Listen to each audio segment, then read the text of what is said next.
नमस्कार, एक बार फिर लखनऊ जो नफासत का शहर है वहां आपका एक बार फिर चुनाव मंच में, इंडिया टीवी के चुनाव मंच में बहुत बहुत स्वागत है। और इस बार के चुनाव में जो खास बात है, उत्तर प्रदेश में अगर हम बात करें तो ब्राह्मण जो वोट बैंक है उसको रिझाने में सभी पार्टियां लगी हुई हैं।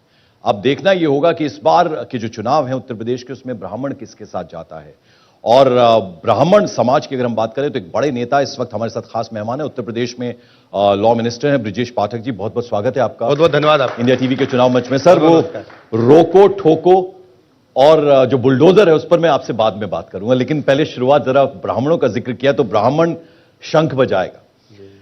10 ब्राह्मण मंत्री, 46 ब्राह्मण विधायक, फिर भी ब्राह्मण कमेटी बनानी पड़ गई। कहीं कोई डर कि खिसक जाएगा ये कहना गलत है कि ब्राह्मण कमेटी बनानी पड़ी।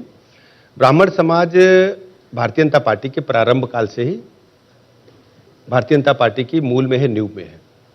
हम सब जानते हैं कि ब्राह्मण समाज अपनी सांस्कृतिक विरासत के लिए, भारत की संस्कृति की रक्षा के लिए अपने प्राणों को भी उत्सर्ग करता रहा है।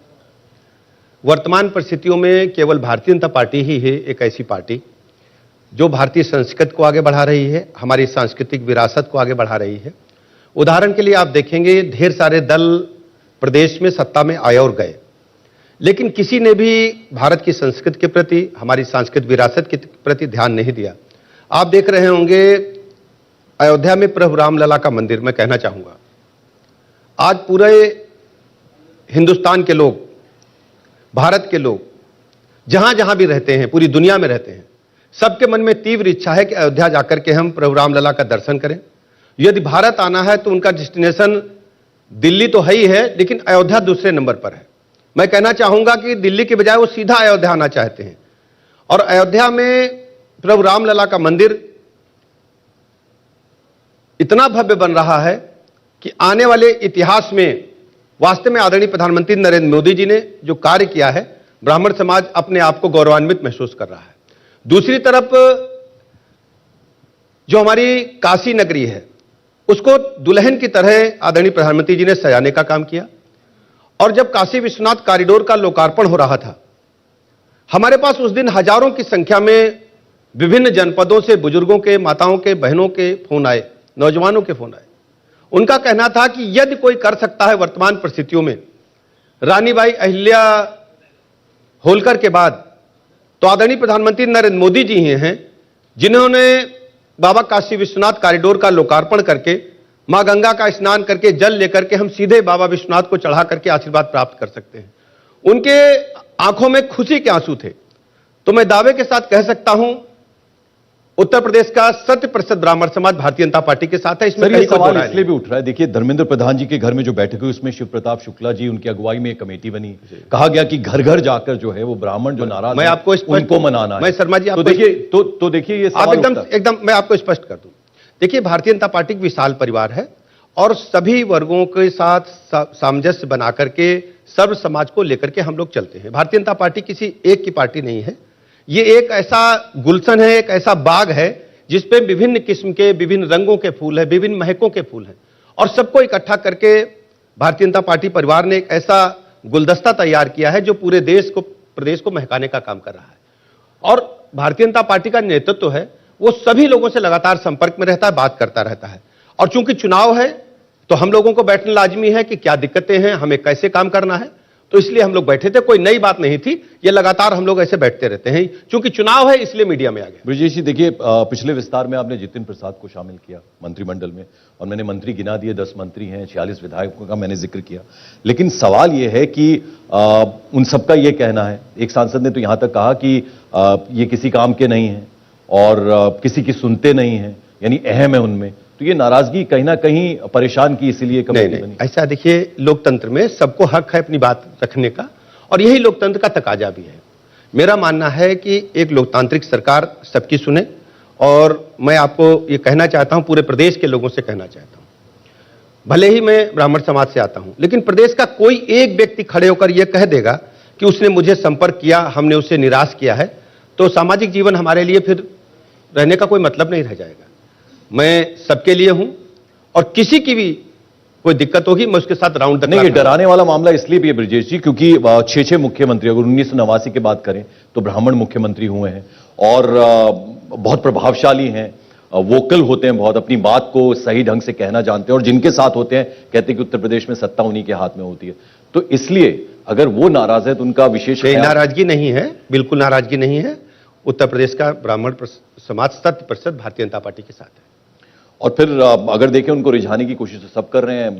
परशुराम जी की मूर्ति तक अखिलेश जी ने उसके बारे में मैं आपको बताऊं शर्मा जी, बड़ा मतलब मैं कहता हूं कि ऐसा कभी नहीं हुआ होगा कि समाजवादी पार्टी ने कुत्सित विचारधारा के तहत द्वेष भावना से भगवान परशुराम के मूर्ति का अनावरण किया, फरसे को लगाया। और भगवान परशुराम माने जाते हैं कि वो अपने स्वाभिमान से कोई भी समझौता नहीं करते। और आपने देखा कि मात्र कुछ दिनों के अंदर भगवान परशुराम ने वो फरसे को फेंक दिया और फरसा गिर करके वो टूटा।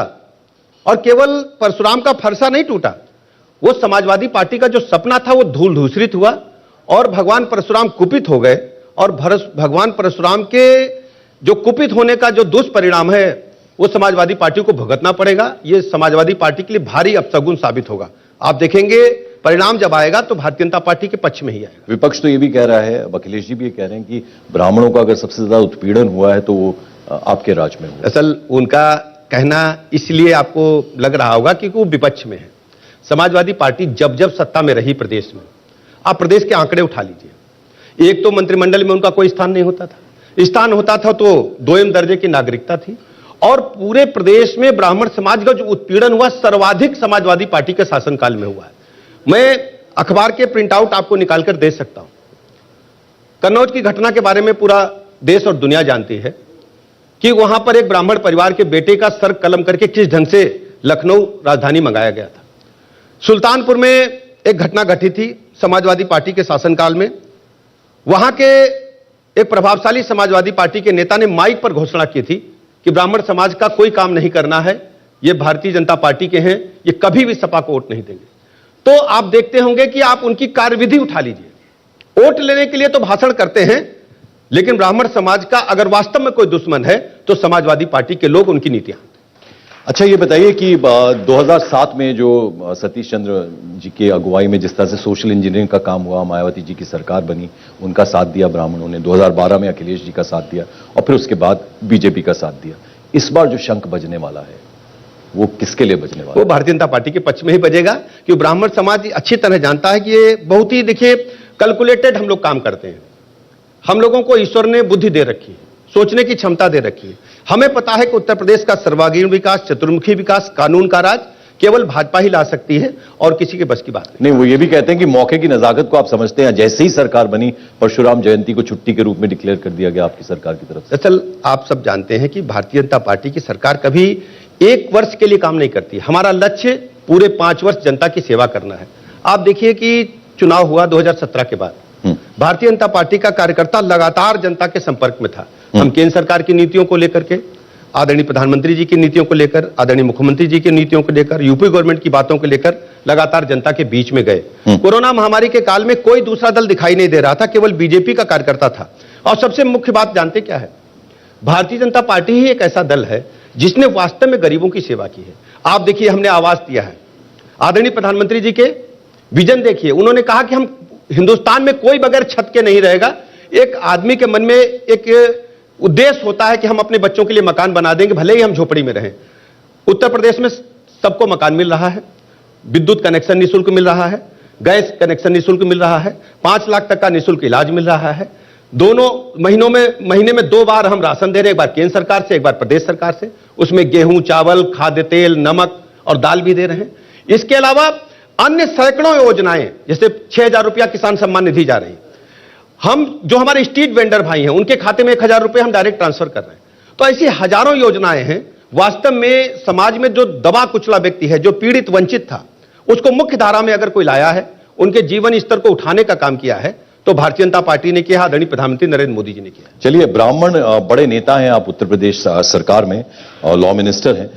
मैं देखिए इसलिए भी इशारा कर रहा हूं, पूर्वांचल की खासतौर पर बात करूं, हरिशंकर तिवारी जी बीजेपी का साथ छोड़ा, और भी बहुत सारे नेताओं ने पूर्वांचल, और पूर्वांचल जो है वो अच्छा खासा एक जगह है जहां से इस तरह से ब्राह्मण नेताओं का आप जानते हैं कि नुकसान कर, आप जानते हैं कि भारतीय जनता पार्टी में कभी नहीं थे।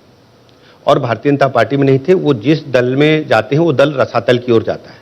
ये पूरा प्रदेश जानता है और सपा की बहुत दुर्दशा होने वाली है और इतनी दुर्दशा होगी कि जो आंकड़े टेलीविजन पर हम लोग देख रहे हैं उस आंकड़ों से और नीचे जाने वाले हैं। इनके कुकृत्य इनको छोड़ेंगे नहीं।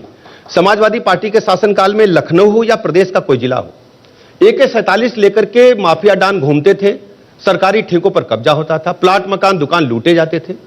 समाजवादी पार्टी का नारा है खाली प्लाट हमारा है, ये नारा लगा करके सपा के लोग। पर मैंने तो कहीं ये भी सुना है कि आपको जो आपका कद है आज उत्तर प्रदेश सरकार में, उसमें उनका बहुत बड़ा सहयोग रहा है। देखिए, हम लगातार सबके साथ रहते हैं, कोई भी व्यक्ति नहीं जो कह सकता कि ब्रजेश पाठक ने उसके साथ कंधे पर अभी आप उनकी तारीफ कर रहे थे। मैं बराबर, मैं किसी के साथ, मैं एक भी व्यक्ति प्रदेश में ऐसा नहीं होगा जिसके साथ हमने 10 कदम चलकर काम न किया हो। जो भी हमारे पास आया है या मैं गया हूं, हमने मदद ही की है लोगों की। अच्छा, ये जो कमेटी बनी इससे क्या फायदा हुआ? देखिए, कमेटी कोई बनी नहीं।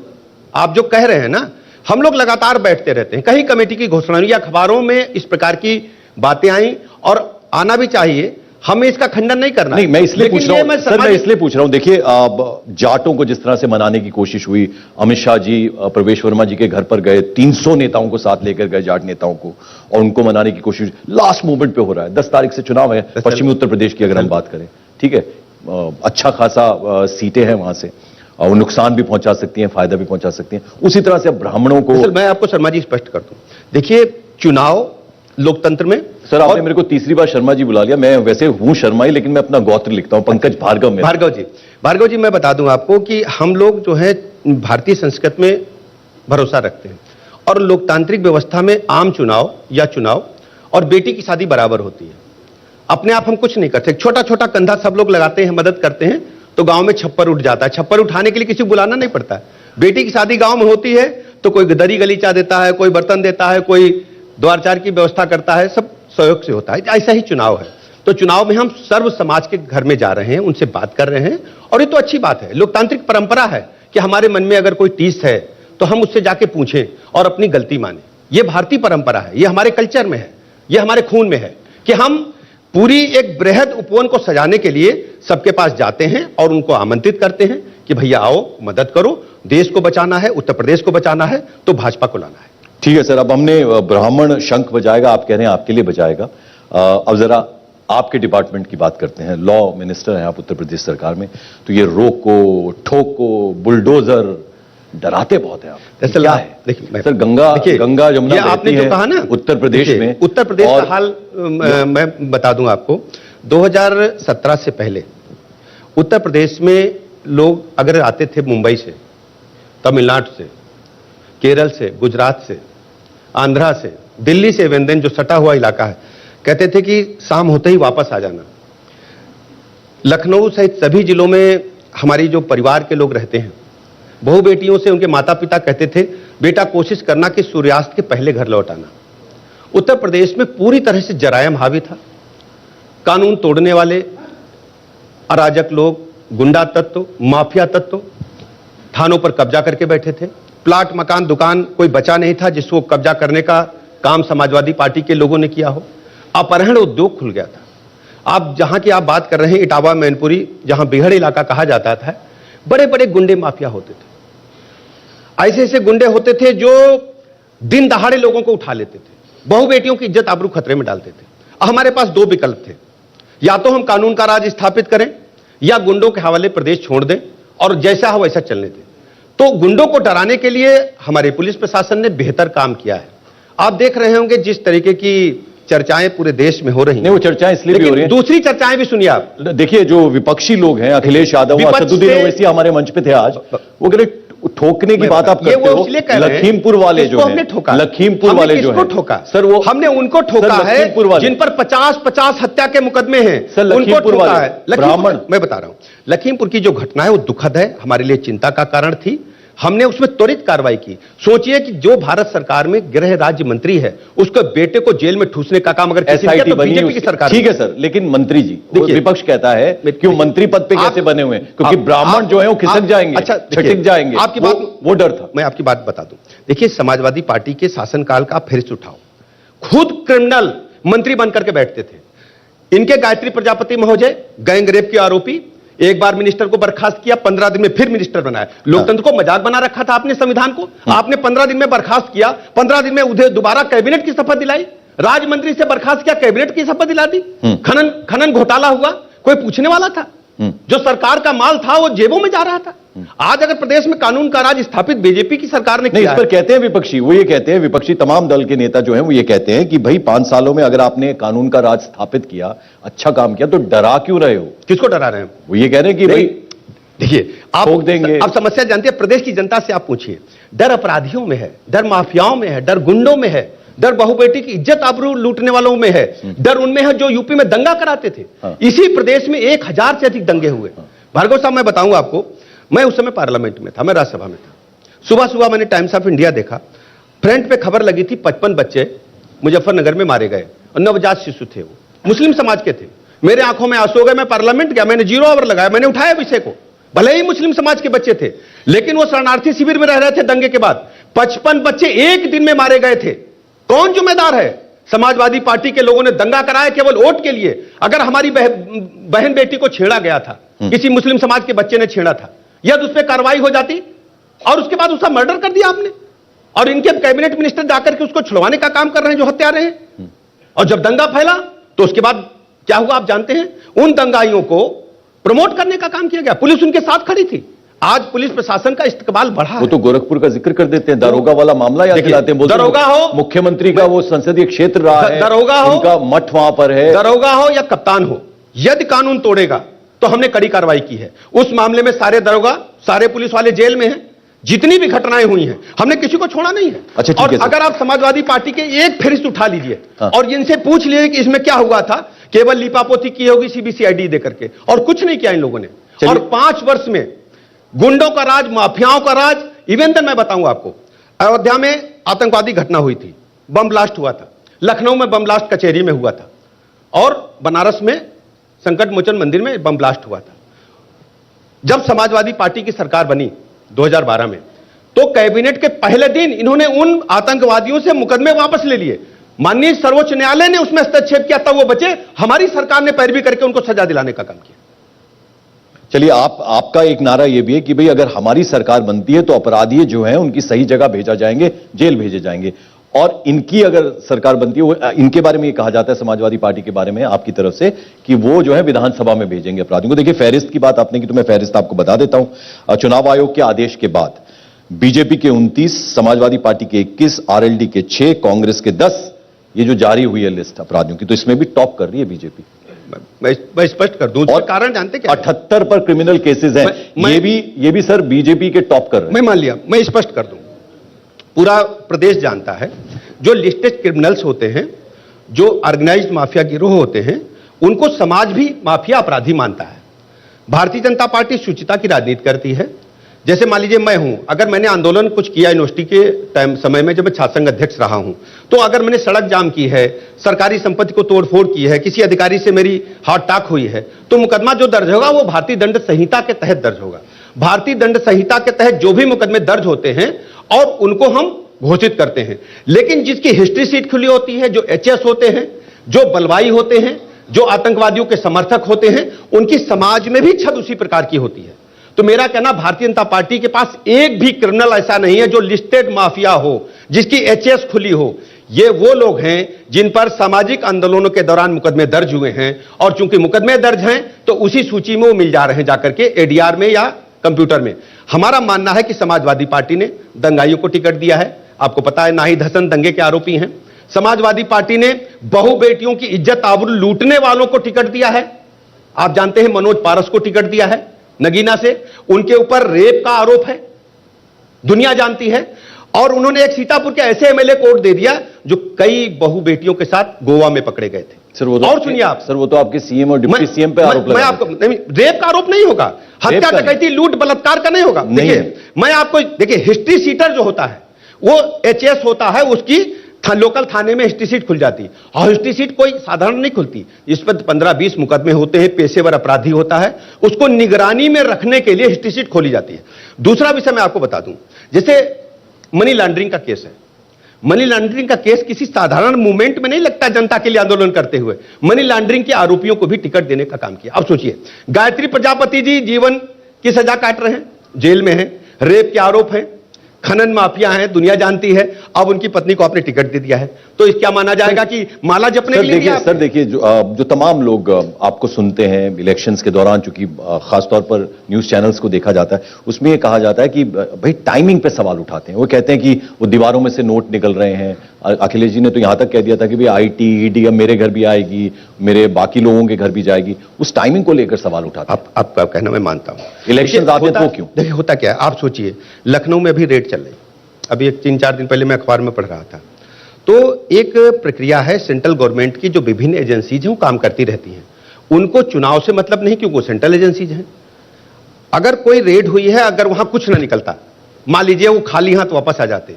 आज वहां 200 करोड़ रुपया नगद निकला है, लग रहा था रिजर्व बैंक का खाता उनके घर में खुल गया, करेंसी चेस्ट खुल गया है। अगर वहां 25 किलो सोना निकल रहा है, तो क्या आप सोच रहे हैं कि वहां राम राम लोग जप रहे थे? वो पैसे चुनाव में सत्ता का दुरुपयोग करने के लिए, चुनाव को प्रभावित करने के लिए इकट्ठा किए जा रहे थे। 5-5 लाख के नोट के बंडल बना के रखे गए थे। वो पूरी तरह से इतर वालों को रुपया था, और रुपया था समाजवादी इतर बना लो। और वो जब खुल गया तो आप चिल्ला रहे हो। अभी आप देख रहे हो कि हर चुनाव में बोला जाता है ईवीएम खराब है, और जब तुम्हें सत्ता मिल जाती तो ईवीएम खराब नहीं है। भाई पश्चिम बंगाल में सत्ता मिली तो ईवीएम अच्छी है, और बिहार जाएंगे तो ईवीएम खराब है, ईवीएम में घालमेल हो गया। तो मेरा मानना है ये लोकतंत्र है, और लोकतंत्र में जनता जनार्दन जो है वो नंबर 1 पर है, राजा है। वो जनता जनार्दन जो है वो ये भी जनता पूछती है, जनार्दन भाजपा के साथ वो जनता जनार्दन जो है वो ये भी पूछती है कि आपने ठीक है अपराध पर लगाम लगाई, ये मानते हैं कि कानून व्यवस्था जो है बहुत अच्छी हुई इन 5 सालों में, और जैसे आपने महिलाओं का, बेटियों का जिक्र किया कि अब वो बेधड़क रात को भी निकल सकती हैं, ये भी आपने कहा ठीक बात है।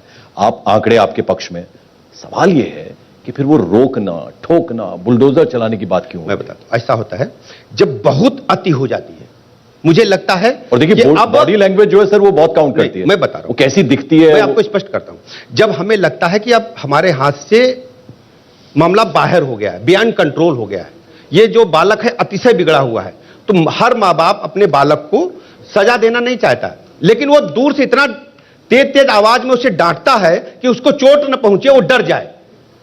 तो जो अपराधी जिन पर कार्रवाई हो रही है वो तो कार्रवाई होकर अपना जेल गए हैं, या अपने कृत्यों को भुगतते हुए जहां जाना वहां चले गए हैं। लेकिन जो अपराध इस तरीके का करने वाले हैं, उनके मन में भय भी उत्पन्न किया जाता। आप देखते होंगे कभी कभार पुलिस की गाड़ी हूटर बताते क्यों चलती है? हूटर बजा देते हैं तो चोर डर जाता है।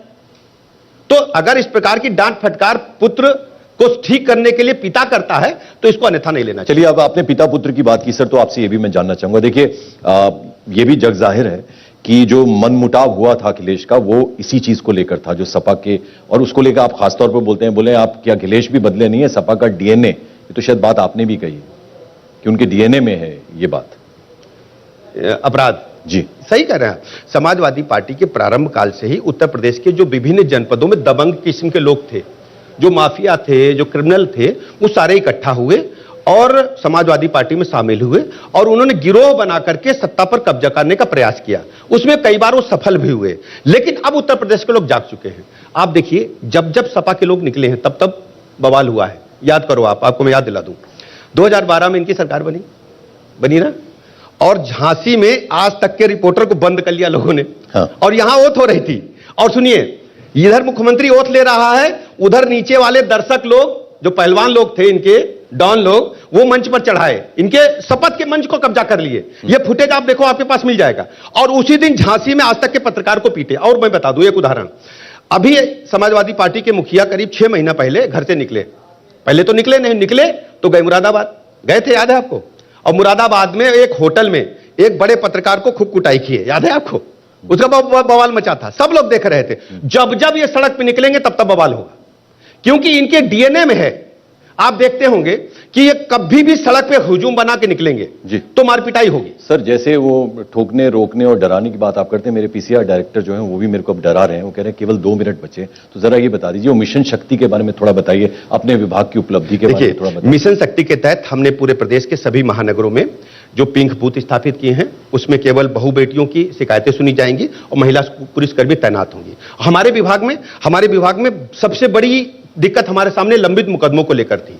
हमने सभी खाली पद भरे। आजादी के बाद पहली बार इतनी बड़ी नियुक्तियां न्याय विभाग में हुई। 610 नए पद सिविल जज, जूनियर डिवीजन के हमने सृजित किए, भरे। 100 पद अतिरिक्त सत्र न्यायाधीश स्तर के भरे। 100 पद हमने सिविल जज सीनियर डिवीजन के भरे। हमने 110 नई पारिवारिक अदालतें खोली। क्यों खोली? बहु बेटियों की लड़ाई आपस में परिवार में, अब वो डाइवोर्स के लिए चक्कर काट रही, तो लोड मुकदमों का बहुत था। हमने 110 नई फैमिली कोर्ट खोले पूरे प्रदेश में। हमने 13 नए कमर्शियल कोर्ट खोले, क्योंकि जो कमर्शियल मुकदमे हैं ईज ऑफ डूइंग बिजनेस के तहत हमें कमर्शियल मुकदमों के लिए अलग से कोर्ट चाहिए था। सिविल के यहां चलते थे, सिविल को ट्रेनिंग नहीं थी, हमने जजेस को ट्रेनिंग दी। 13 नए कमर्शियल कोर्ट खोले। इसके अलावा सभी जनपदों में स्थायी लोक अदालत की गठन किया। पहले मेले की तरह लोक अदालत लगती थी, लोक अदालत सभी जनपदों में गठन की। सीजेएम स्तर के अधिकारी की सचिव के रूप में नियुक्ति की हमने, और सभी जनपदों में 75 जनपदों में मोटर स्टैंड ट्रिब्यूनल की स्थापना की, उसमें जिला जज स्तर के अधिकारी की नियुक्ति की। जी सर, आखिरी सवाल मेरा, किस पर बिलीव करें? असदुद्दीन ओवैसी यहां आए थे, वो ट्वीट करते 3 दिन पहले, वो कहते हैं बाबा भैया बहन जी को बाय जी। आप कहते हैं मार्च 10 सपा ध्वस्त जी, और सपा वाले कहते हैं कि हम 400 सीटें ला रहे हैं। होने क्या जा रहा है? समाजवादी पार्टी का नाम ही सपा है। सपा है ना, ये आप मानते हो? सपा का नाम क्या है?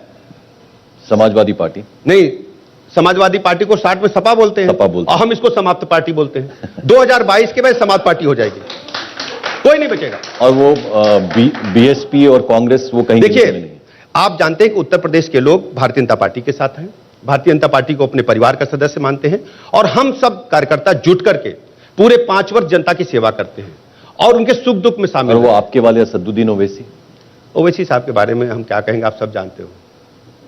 तो 10 मार्च को क्या होने जा रहा है, बस ये बता दीजिए। फिर हैदराबाद जाएंगे, नहीं, हैदराबाद जाएंगे, 10 बिरयानी मार्च खाएंगे। को उत्तर प्रदेश में क्या होने जा रहा है? उत्तर प्रदेश में भगवा लहराएगा। चलिए, उत्तर प्रदेश में भगवा लहराएगा। 10 मार्च जब आएगी तो देखेंगे कि 10 मार्च को असल में होगा क्या, जनता किसके साथ जाती है, ब्राह्मण किसके लिए शंख बजाते हैं, वो हम 10 मार्च को देखेंगे। आप हमारे चुनाव मंच में बहुत अभिनेश धन्यवाद। पाठक जी, बहुत बहुत शुक्रिया। बेबाकी से आपने अपनी बात की, अपने डिपार्टमेंट के आभार बारे में आपका, बताया। बहुत अच्छा से, बहुत बहुत शुक्रिया। बहुत बहुत धन्यवाद। इंडिया टीवी हर वक्त हर जगह डाउनलोड करने के लिए सर्च करें India TV news Google play store या ऐप स्टोर पर।